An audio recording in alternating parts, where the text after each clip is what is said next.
آواز نہ نکلے سسکیوں کی، عرض قلم علی آتش، قسط 143 پارٹ 2۔ لیکن نمل دروازہ بند کر چکی تھی۔ کیا تم ناراض ہو گئی ہو؟ وہ باہر سے پوچھ رہا تھا۔ نمل نے دروازہ بند کرنے کے بعد اپنی پشت کو دروازے سے لگایا۔ شایان نے کان کو دروازے کے قریب کیا۔ وہ آہستگی سے اسے پکار رہا تھا۔ بیلا، یار جواب تو دو، کچھ زیادہ ہو گیا کیا؟ اس کی آواز میں فکر گھل گئی تھی۔ وہ کسی قیمت نمل کو ناراض نہیں کرنا چاہتا تھا۔ اس نے پریشانی سے گالوں کو کھجایا۔ ہاں نا میں ہی جواب دے دو، میں تو بس کس کر رہا تھا۔ تم ٹھیک تو ہو نا؟ وہ بری طرح پریشان ہو رہا تھا، اور نمل سوچ رہی تھی کہ وہ اس بات کا کیا جواب دے۔ آج پہلی بار اس نے بھی شایان کے ذائقے کو اپنی زبان پر محسوس کیا تھا، اور یہ ذائقہ دھیرے دھیرے اس کے پورے وجود میں سرایت کر چکا تھا۔ اسے شایان کی بات یاد آئی۔ اس نے نمل کو کہا تھا کہ اسے نمل کا خون لگ گیا ہے، اور اب وہ وحشی نمل کے لیے وحشی ہو گیا ہے۔ اور آج نمل کو بھی شایان کے خون کا ذائقہ معلوم ہوا تھا، اور یہ ذائقہ اب اسے عجیب سی کیفیت میں مبتلا کر رہا تھا۔ شایان نے دروازے پر دستک دی۔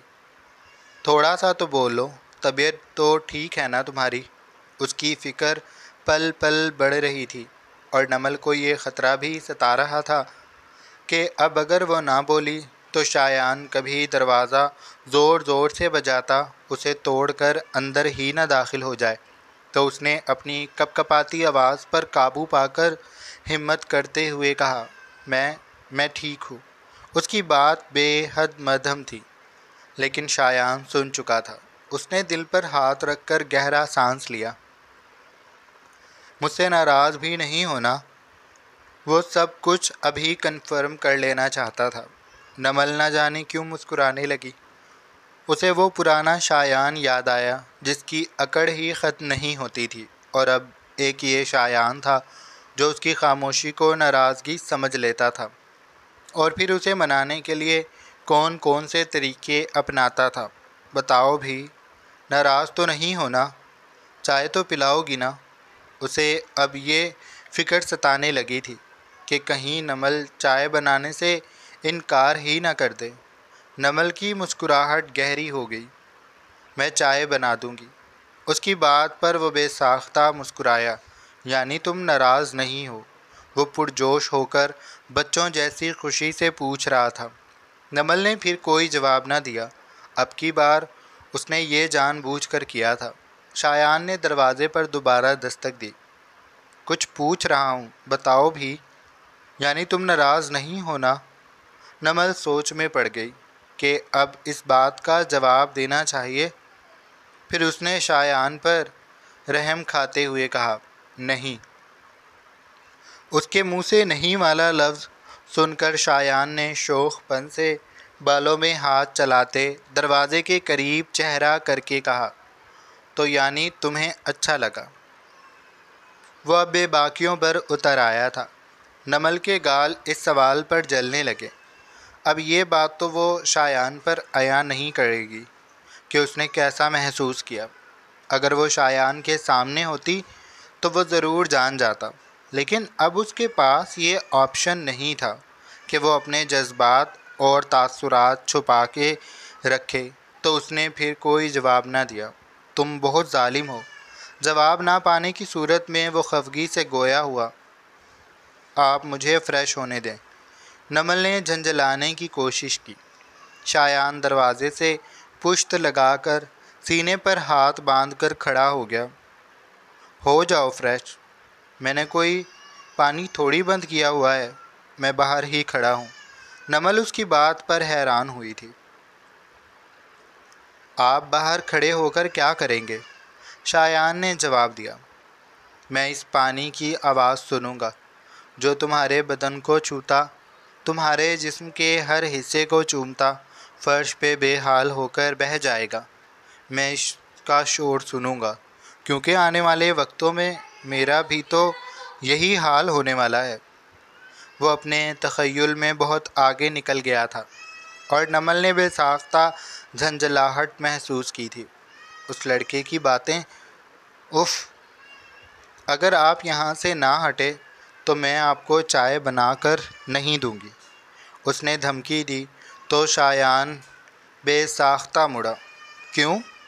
اب میں باہر بھی کھڑا نہیں ہو سکتا؟ میں سچ میں نہیں دیکھ رہا۔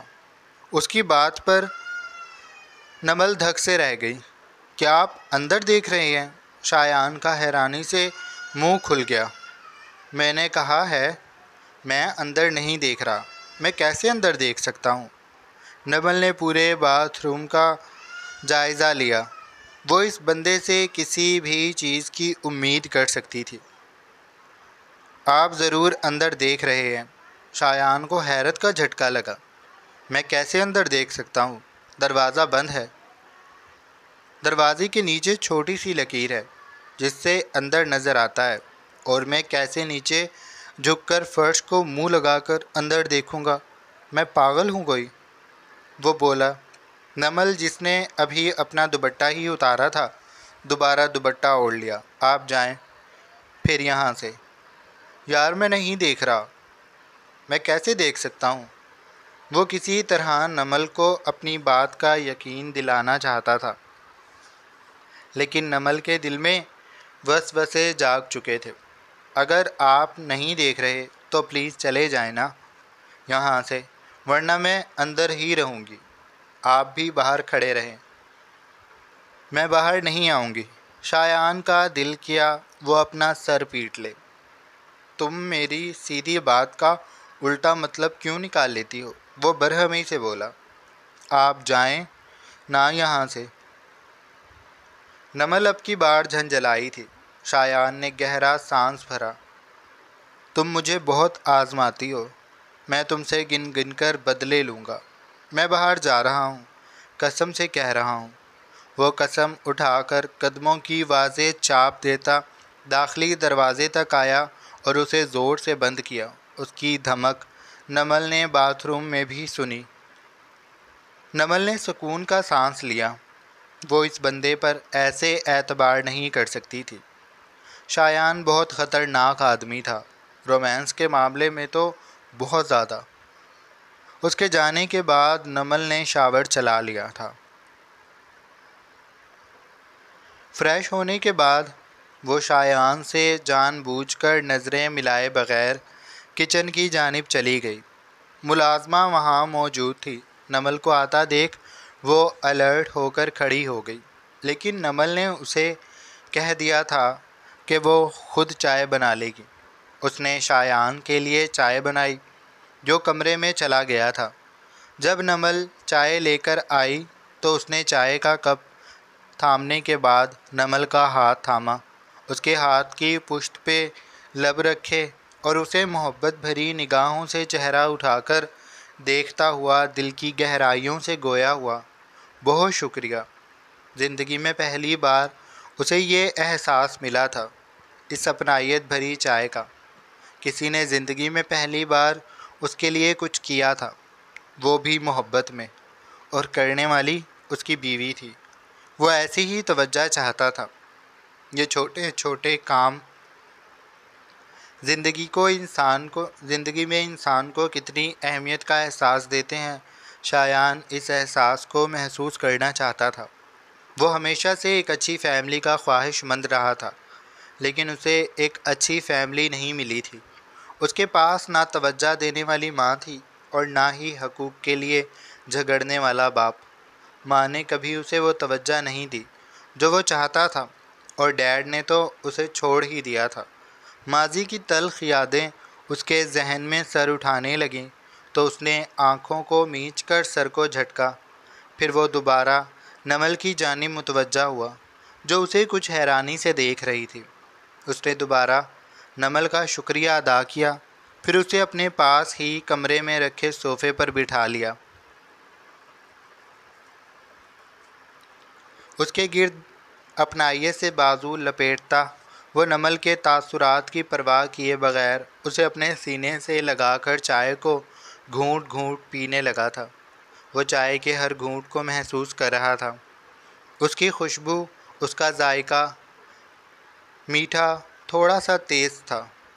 شایان نے کبھی اتنی میٹھی چائے نہیں پی تھی۔ لیکن وہ جیسے آج سب کچھ بھول گیا تھا۔ اس نے بس اس چائے کو انجوائے کیا تھا۔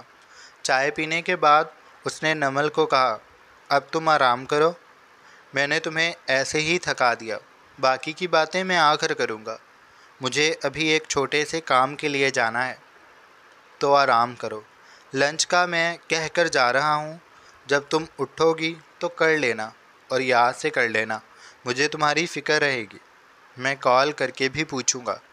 کپ کو میز پر رکھتا، اسے ہدایات دیتا، وہ باتھ روم کی جانب بڑھ گیا تھا۔ ڈنر سوٹ میں ملبوس ہو کر وہ نمل کا ہاتھ تھام کر اسے پورچ تک لے کر گیا۔ گاڑی میں بیٹھ کر اس نے گاڑی سٹارٹ کرتے ہی نمل کی جانب ہاتھ ہلایا۔ نمل کا ہاتھ بے ساختہ اٹھا۔ اس نے جوابی ہاتھ ہلایا تو وہ خوش ہو گیا، اور پھر گاڑی بنگلے کی حدود سے نکل گئی۔ نمل واپس کمرے میں آ گئی تھی۔ وہ بیڈ پر لیٹ کر کافی دیر تک شایان اور اس کی حرکتوں کو سوچ کر مسکراتی رہی۔ اس کا وہ شدت بھرا انداز، وہ جنون اور اس کا ذائقہ، اس کی وہ تیز مردانہ خوشبو، اس کے مضبوط جسم سے پھوٹتی تپش، وہ ہر چیز کو سوچتی، آنکھوں کو سختی سے موندتی، اپنی بے چین ہوتی ٹانگوں کو بیڈ پہ دھیرے دھیرے رگڑ رہی تھی۔ پھر اس نے ایک دم سے چونک کر آنکھیں کھولی تو جو وہ کر رہی تھی اسے خود ہی شرمندگی سی ہوئی۔ اس نے کمبل کو کھینچا اور اپنے اوپر اوڑھتی وہ آنکھوں کو موند کر کروٹ لیتی سونے کی کوشش کرنے لگی۔ بڑی مشکل سے اسے نیند آئی تھی، اور اب جاگنے کے بعد وہ بالکنی میں کھڑی بظاہر شام کے منظر کو دیکھ رہی تھی، لیکن بار بار ذہن بھٹک کر پورچ کی جانب جاتا تھا، جہاں اس کی گاڑی کی جگہ ابھی بھی خالی تھی۔ وہ شایان کا انتظار کر رہی تھی۔ راغب چوہان کے بنگلے پر رات کے اندھیرے پھیل چکے تھے۔ وہ ابھی منصور کے پاس سے لوٹا تھا۔ ردھم اسی کی منتظر تھی۔ جیسے ہی وہ تازہ دم ہو کر باہر آیا، ردھم نے اس کے سنجیدہ تاثرات دیکھتے ہوئے اس سے سوال کیا، آپ ٹھیک تو ہیں نا راغب جو کمرے میں کھویا سا صوفے پر بیٹھا تھا، ردھم کے سوال پر چونکا۔ اس نے مسکرانے کی کوشش کی لیکن ناکام رہا۔ ردھم قدم قدم چلتی اس کے پاس آ گئی اور اس کے قریب بیٹھ کر اپنا رخ راغب کی جانب کرتی اسے جانچتی نگاہوں سے دیکھنے لگی۔ راغب کچھ دیر خاموش رہا، پھر اس نے گہرا سانس بھر کر کہا، میں منصور کے پاس گیا تھا، وہ پاکستان آیا ہوا ہے۔ ردھم کو جھٹکا سا لگا، وہ کچھ کہتی رکی۔ راغب کے چہرے کو بغور دیکھتی وہ مدھم سے لہجے میں بولی، اب آپ کیا کرنے والے ہیں راغب نے سر دائیں بائیں ہلایا، میں کچھ نہیں کرنے والا، اب جو کرے گی قسمت کرے گی۔ میں زیبا سے آخری ملاقات کرنا چاہتا ہوں، اور یہ قسمت میں لکھا ہے، مجھے اس سے ملنا ہی ہوگا۔ میں اس سے اپنی جوانی کے دنوں کا حساب مانگنا چاہتا ہوں۔ اس نے میرا بڑا نقصان کیا ہے، میں چاہتا ہوں کہ وہ اپنی غلطی تسلیم کرے، معافی مانگے، تو ہو سکتا ہے شاید جو بد دعائیں میرے دل سے اور ماہ رخ کے دل سے اس کے لیے نکلتی ہیں وہ اس پر اثر نہ کریں۔ میں کسی کا نقصان نہیں چاہتا، میں بس چاہتا ہوں کہ زیبا اب کسی اور کی زندگی کو برباد نہ کرے۔ منصور شایان کو لے کر پریشان ہے۔ وہ شایان کے سامنے سرخ رو ہونا چاہتے ہیں، کیونکہ شایان انہیں بہت غلط سمجھتا ہے۔ اس کی نظر میں منصور نے شایان اور سہانا کو خود چھوڑ دیا تھا، جبکہ یہ کام زیبا کا تھا۔ وہ منصور کو بچوں سے نہیں ملنے دیتی تھی۔ یہ بات بھی مجھے اب جا کر پتہ چلی ہے۔ منصور چاہتے ہیں کہ شایان کے دل میں ان کے لیے جو بھی بدگمانیاں ہیں وہ دور ہو جائیں، اسی لیے وہ پاکستان آئے ہیں۔ راغب نے اپنی بات مکمل کر دی تھی۔ ردھم کے دل میں بے چینی سی ہونے لگی۔ وہ بالکل خاموش ہو گئی۔ تم اتنی چپ کیوں ہو گئی ہو؟ راغب نے اس کے گال کو چھوا اور نرمی سے سوال کیا۔ تو ردھم نے اسے بھیگی آنکھوں سے دیکھا۔ راغب الرٹ سا ہو گیا۔ راغب، مجھے زیبا سے ڈر لگتا ہے، آپ کو میں نے ایک بات نہیں بتائی تھی۔ راغب نے اسے حیرانی سے دیکھا۔ کون سی بات؟ جب ہم حیدرآباد جانے سے پہلے مال گئے تھے وہاں زیبا آئی تھی۔ اس نے مجھے دھمکی دی تھی کہ اگر میں آپ کو لے کر حیدرآباد گئی تو وہ ہمارے بچے کو نقصان پہنچا دے گی۔ ردھم نے لفظ با لفظ زیبا کی کہی گئی باتوں کو دہرایا تھا۔ راغب جیسے پتھر کا ہو گیا تھا۔ تبھی اس کی آنکھوں کا رنگ بدلا۔ ردھم جیسے ہی چپ ہوئی وہ تقریباً غرایا۔ تم نے مجھے اسی وقت کیوں نہیں بتایا؟ اس کی اتنی ہمت کہ وہ میرے بچے کے بارے میں غلط سوچ رہی ہے، میں اس کی جان لے لوں گا۔ وہ کہہ کر ایسے کھڑا ہو گیا جیسے ابھی جا کر زیبا کی گردن اڑا دے گا۔ ردھم نے اس کا ہاتھ تھاما۔ راغب بیٹھ جائیں، میں بس یہ بات اسی لیے آپ کو نہیں بتا رہی تھی۔ راغب نے اس سے اپنا ہاتھ چھڑایا تو ردھم کھڑی ہو گئی۔ تمہیں مجھے یہ بات بتانی چاہیے تھی، مجھے افسوس ہے کہ تم مجھ سے اتنی بڑی باتیں چھپاتی ہو۔ اس کی ہمت کیسے ہوئی؟ وہ ایسا سوچ بھی کیسے سکتی ہے؟ اس نے مجھے اتنا کمزور سمجھ رکھا ہے کہ وہ میرے بچے کو نقصان پہنچائے گی، وہ میری بیوی کو دھمکیاں دے گی، میں اسے جان سے مار دوں گا۔ وہ کہہ کر دروازے کی جانب جانے لگا۔ ردھم نے دوبارہ اس کا ہاتھ مضبوطی سے پکڑا۔ راغب پلیز ریلیکس ہو جائیں، مجھے اس معاملے کو آگے نہیں بڑھانا۔ میں بس چاہتی ہوں کہ زیبا ہماری زندگی سے نکل جائے۔ میں اس ذکر سے تھک گئی ہوں۔ آپ پلیز غصے کو ایک طرف رکھ کر میری بات دھیان سے سنیں۔ آپ جو کرنا چاہتے ہیں کریں، لیکن بس اس معاملے کو جلد از جلد ختم کر دیں۔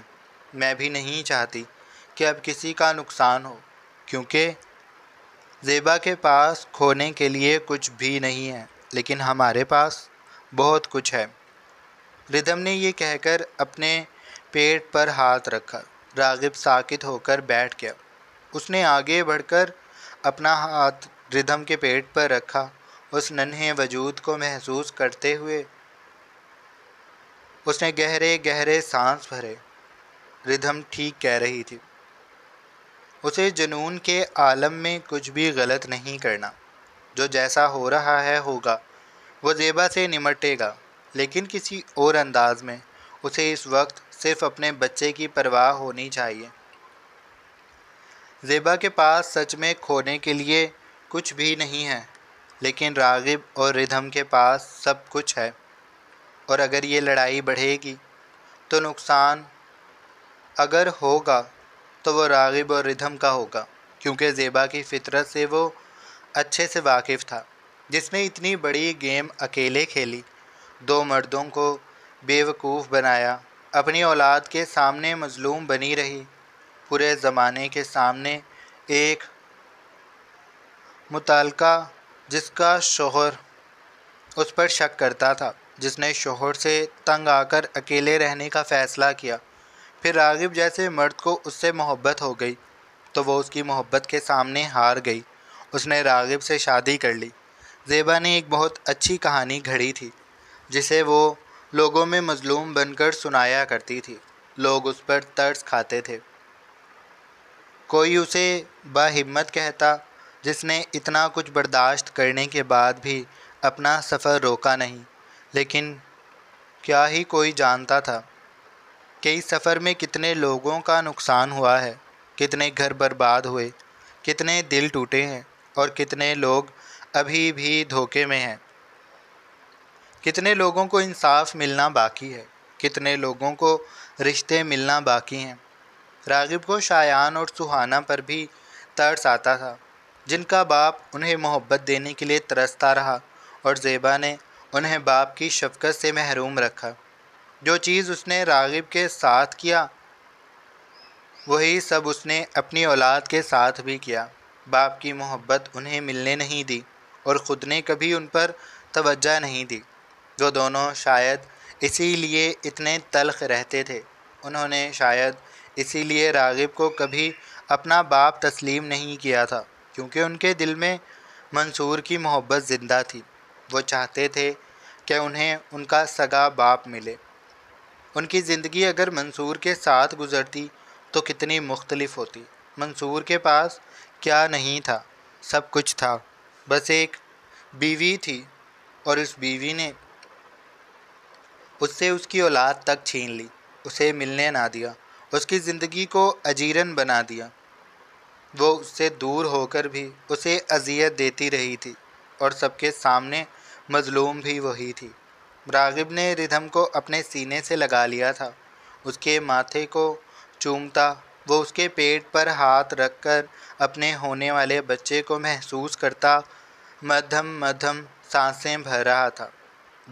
پرسوں منصور اپنے کچھ دفتری کاموں سے فارغ ہو جائے گا، پھر وہ شایان کے پاس جائے گا۔ راغب بھی اس کے ساتھ ہوگا۔ وہ دونوں شایان کو سچ بتائیں گے اور زیبا کو آئینہ دکھائیں گے۔ اسے یہ بتائیں گے کہ وہ اب ہار چکی ہے، اب وہ کسی کی بھی زندگی برباد نہیں کرے گی۔ لیکن کوئی کیا جانتا تھا کہ زیبا جنگل میں آگ لگا چکی ہے، اور اس آگ کی خبر ابھی کسی کو نہیں ہے، پر بہت جلد یہ آگ بڑھتی پورے جنگل میں پھیل کر اس کی ہریالی کو نگل لے گی۔ ابھی ایک بہت بڑا طوفان آنا باقی تھا۔ جاری ہے۔ جناب، یہ تھی ہماری آج کے ایپیسوڈ، تو چینل کو لازمی سبسکرائب کر لیں۔ اللہ حافظ۔